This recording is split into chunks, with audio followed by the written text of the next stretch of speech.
اطلع برا يا اخوي. لا اسمح لك. لا اسمح لك. إذا عندك سؤال توجه سؤال بطريقة مؤدبة. لماذا تصرون على الكذب وممارسة تلبيش الوعي الإعلامي والاجتماعي بأن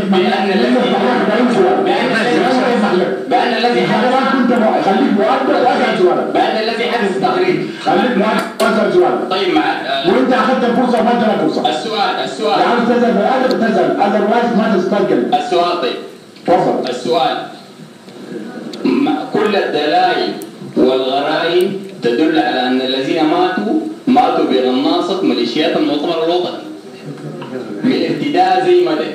السؤال لماذا تصرون على التشبث بكراسي الحكم فوق قتال الشهداء ودماء الأبرياء؟ شكرا جزيلا. هذا ليس سؤالا، وأنا الآن بالنسبة لك تاخذوا عن إجراءات تمشي شوفوا الإجراءات تثبت هذا الكلام. حسن الآن أنت حضرت أديت إفادة وقلت في محل إطلاق النار. الآن تسأل فقط الناس يمشوا يدون نجاوب على نبدأ بالسؤال. أنا جاوبت عن السؤال الرئيسي اللي أنت قلته عن شنو بتاع الصحف.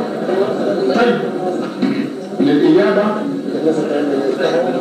أول شيء إجراءات الصحف يعني ملاك يوسف أنها هي ليست فقط في الأحداث الأخيرة، يعني بيتم إيقاف صحف لأنه بيكون بعض التجني أو التحريض أو إثارة الفتنة في مواضيع أمنية اتفقنا مع الصحافة أنها لا تنشر، وهم اتفقوا معنا على الرغبة الذاتية في ذلك.